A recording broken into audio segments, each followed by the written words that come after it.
Japan, a land shaped by contrasts where fire meets snow and silence carries more meaning than words.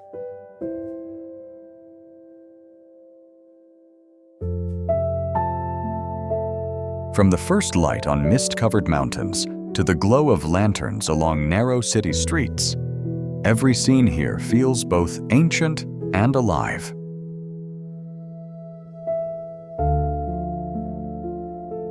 It's a country that rebuilds itself endlessly, from ashes, from seasons, from memory, yet never loses its soul.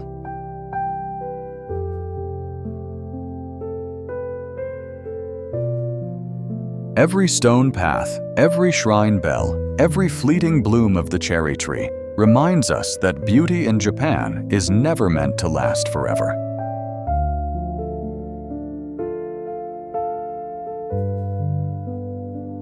It is found in the moment, in the stillness before rain, the sound of waves beneath a torii gate, the quiet grace of everyday life.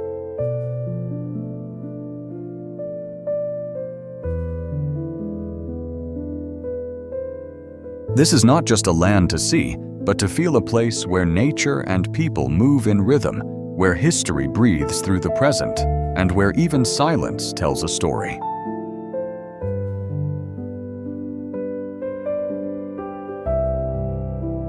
Welcome to Japan, a country that doesn't ask to be understood, only experienced.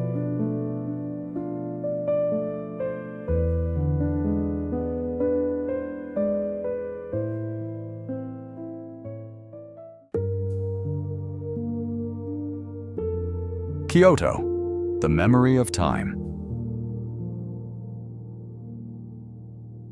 If Tokyo shows Japan's tomorrow, Kyoto holds its yesterdays. For over 1,000 years, emperors, monks, poets, and warriors walked these streets. Today, the city moves at a gentler pace, not slow, but deliberate. In the early hours before tourists arrive, a gardener at a Zen temple kneels to rake the gravel garden into perfect lines. A single misplaced footprint would ruin the pattern, yet his hands do not tremble. The sound of rake on stone is faint, but certain, a small act of order in a noisy world. At Kiyomizu-dera, the wooden terrace stretches out over the hillside like a balcony into space. Below the city sprawls into the distance, while behind you incense and the murmur of prayers mingle with the scent of tatami and old wood. In the shade of Higashiyama's old streets, a maiko, an apprentice geisha, hurries between appointments, white face turned toward the cobblestones, her steps tiny but firm. She carries centuries of tradition in the way she turns her head. Lifts her sleeve, pours tea. Every season rewrites Kyoto spring, drapes it in petals. Summer wraps it in green and the sound of cicadas.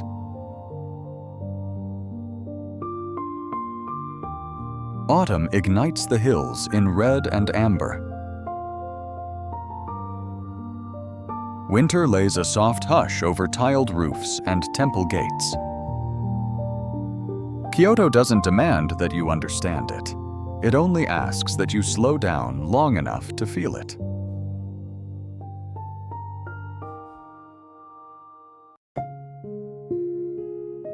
Koyasan, the Mountain of Prayers.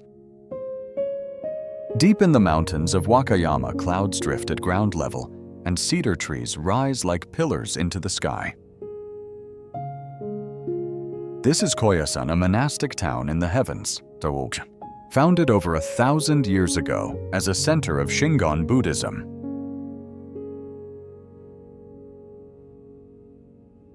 Koyasan feels like a place resting slightly outside of time.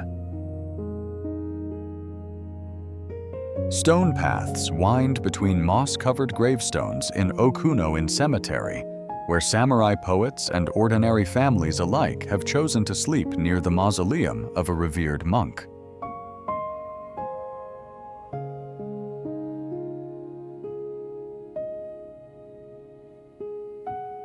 At dawn, temple bells resonate through the mist. Guests staying at the temple lodgings wake to the sound.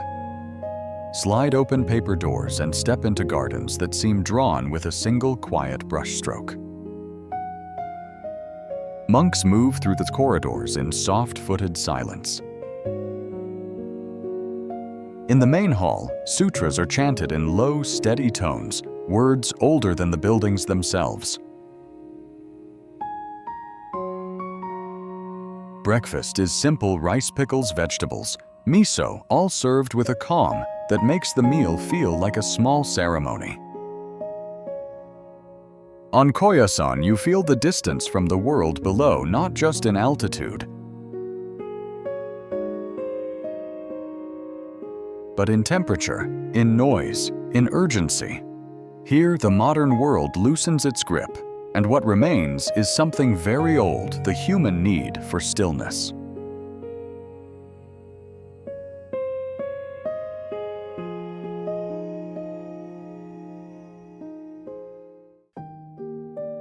Yakushima, the island of ancient rain. South of Kyushu, clouds gather around a small green island rising from the sea. This is Yakushima, a subtropical world of rain moss and ancient cedar trees. Here it rains so often that locals joke about having 99 kinds of it. So clings to the mountains, rivers run clear and cold, and every rock seems wrapped in green. Deep in the forest, giant Yakusugi cedars stand like guardians. Some are thousands of years old, older than most written histories, older than many countries.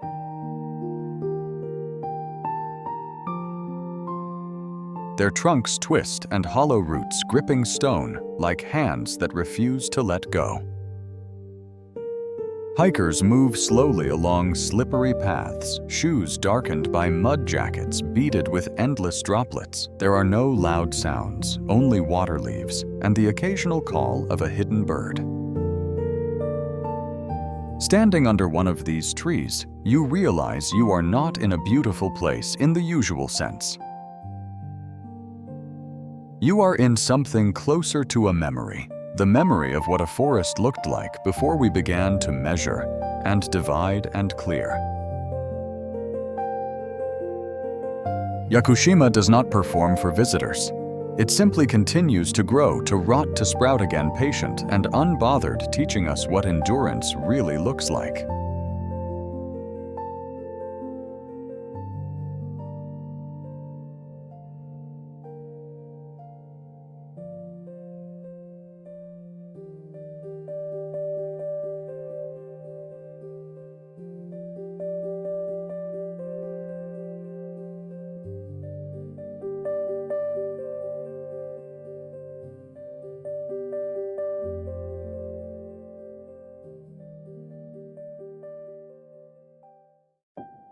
Mount Fuji, the stillness above the clouds. At the center of these islands, visible from fast trains and quiet villages alike, one shape rises above all others, Mount Fuji. Perfect in its simplicity, it stands alone, snow-capped and symmetrical.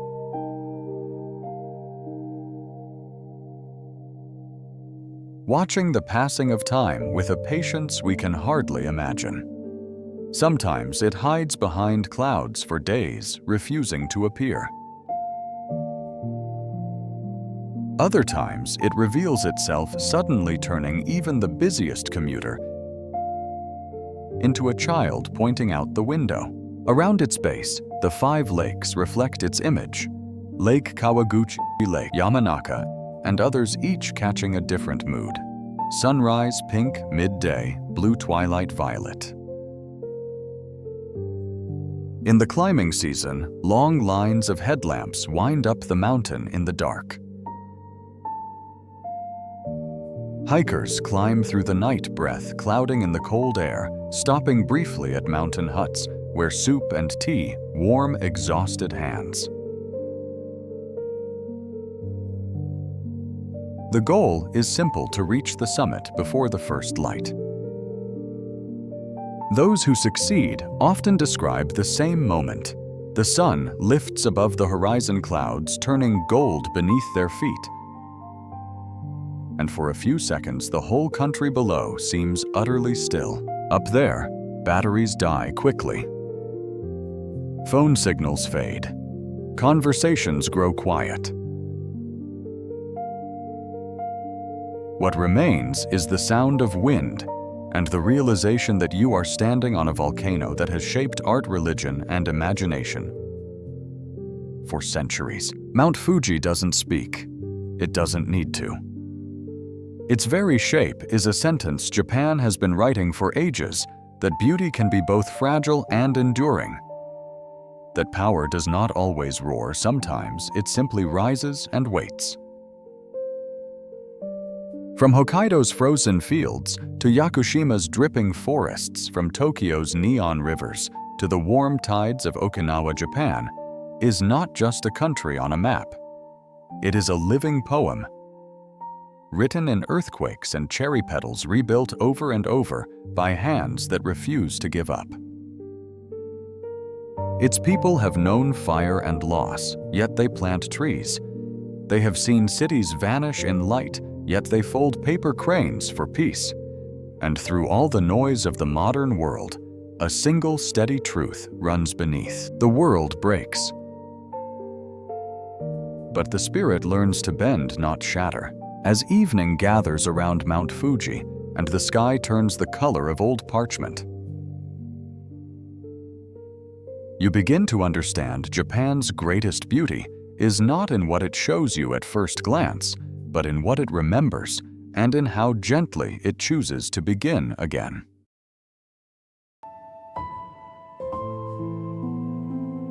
Kanazawa, the quiet elegance.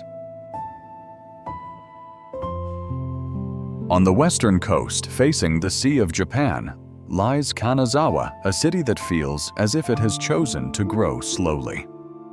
Here, samurai districts still hold their narrow lanes and earthen walls. Tea houses in the old geisha quarter glow softly at night, their latticed windows turned into golden squares of light. You can almost imagine the sound of shamisen strings drifting through the rain. Kenrokuen, one of Japan's most celebrated gardens, sits at the city's heart. In winter, ropes are tied from tree branches to the ground, yukitsurie, to protect them from heavy snow. The shapes these ropes make are almost calligraphy in 3 dimensions, a patient gesture against gravity and time. In a small workshop, an artisan lays gold leaf onto lacquerware, one breath at a time. Kanazawa once produced most of Japan's gold leaf, and the craft still survives here, thin as air, fragile as a sigh, yet capable of outlasting generations. Kanazawa doesn't try to impress. It simply continues carefully, quietly, like ink slowly spreading through paper.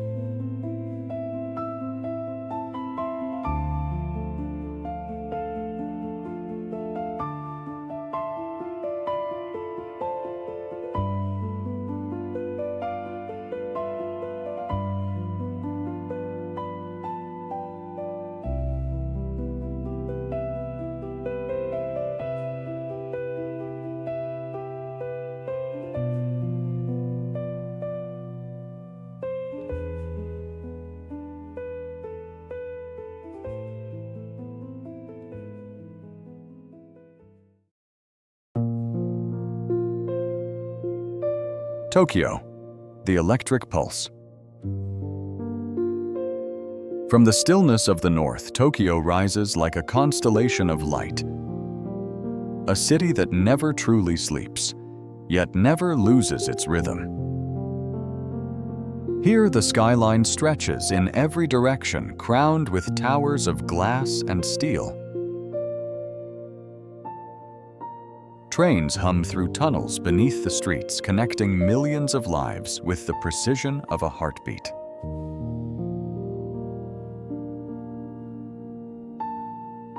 From above, the city seems to breathe, expanding and contracting with the flow of people, cars, and time itself. Tokyo is where tradition and modernity move together in perfect balance. Ancient temples and shrines stand quietly between skyscrapers and neon districts. The fragrance of incense drifts through the same air that carries the scent of roasted coffee and fresh rain on asphalt. It is a place where history is not buried. It's layered visible in the details of stone gates, wooden bridges, and centuries-old gardens framed by the glass reflections of the present. Every district tells a different story. Shinjuku gleams with motion streets alive with color, sound, and speed.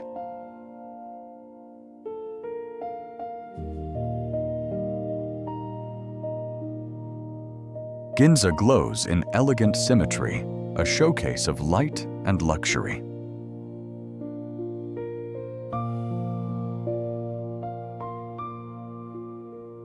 Asakusa holds the whisper of the old capital where temple roofs and lanterns glow softly at dusk.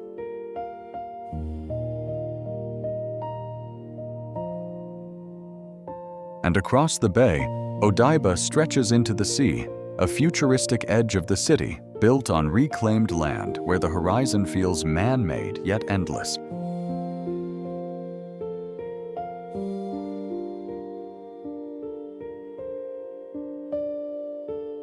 Tokyo is not chaos, it is choreography.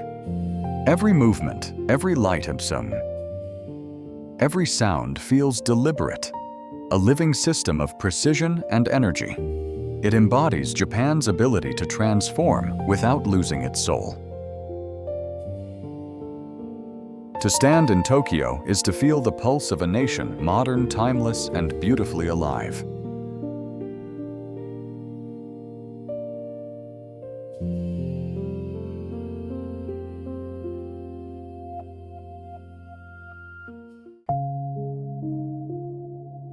Hokkaido, the white frontier. Far in the north, where winter can last half the year, lies Hokkaido, Japan's untamed edge. Here, the air feels almost new. Snow moves sideways in the wind, piling up against wooden houses and telephone wires softening every sound. In small farming villages, smoke rises from chimneys at dawn. Families step into the cold in heavy boots, tending to greenhouses glowing faintly in the pale morning light.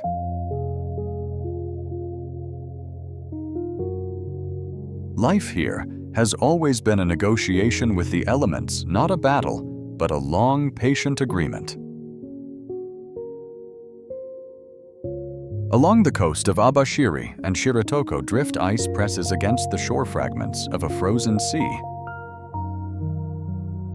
that creak and groan like something alive.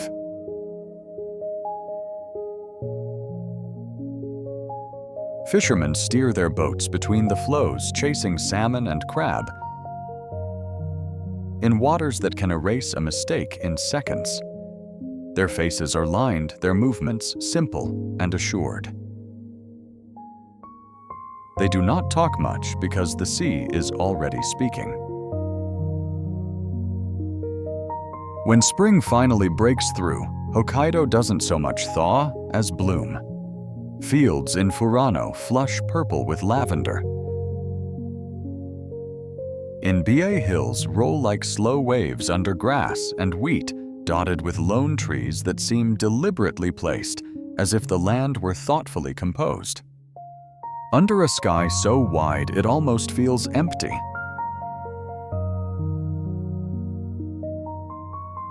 You start to understand here people speak softly, not because they are shy, but because the land is already saying enough.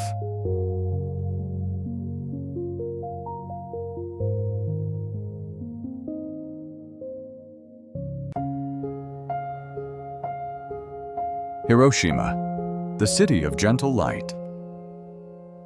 Farther west, the Sato Inland Sea sparkles under ferries and fishing boats.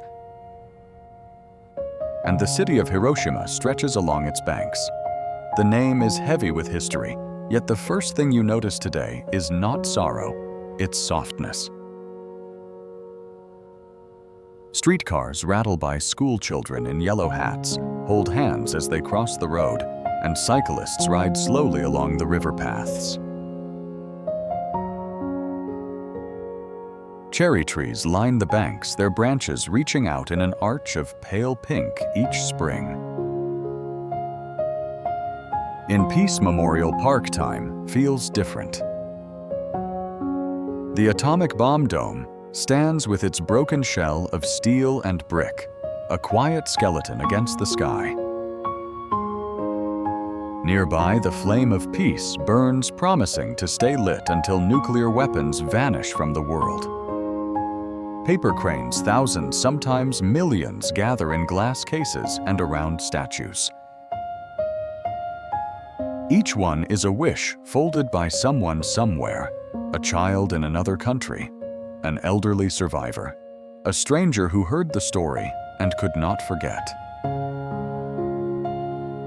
Hiroshima is not a place of spectacle. It is a place of gentle insistence, a reminder that even the deepest wound can choose to heal in a way that protects others from the same pain.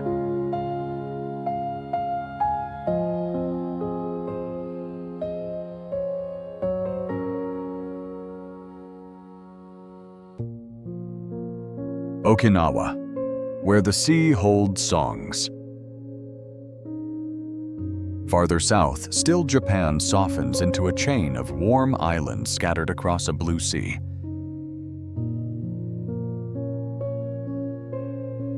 This is Okinawa, a place with its own language, its own music, its own rhythm of life. Here, the ocean is never far. Fishing boats bob in small harbors. Coral reefs glow just below the surface. Children run barefoot along piers, jumping into water so clear it feels unreal. Okinawa has known war, occupation, and loss. Caves and cliffs hold dark stories from the last battles of World War II.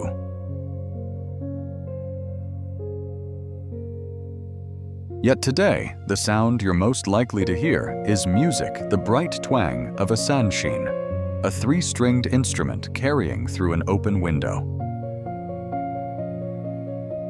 In village squares, elderly women dance in a circle during festivals, their movements small but joyful. Many of them are in their 80s or 90s, laughing easily, scolding younger family members for fussing over them too much. Locals talk about ikigai, a reason to wake up in the morning, and yuimaru, the spirit of helping one another. Meals are simple, but generous bitter melon stir-fried with tofu. Fresh fish, seaweed, vegetables from the garden. People eat together, sit together, curry together, and somehow they live longer than almost anyone else in the world. As the sun sinks into the East China Sea, the sky turns layers of pink, orange, and deep blue. The last light lingers on the waves, and somewhere on the shore, someone is still singing. Okinawa's lesson is quiet but clear. Longevity is not just about years, it's about the way you share them.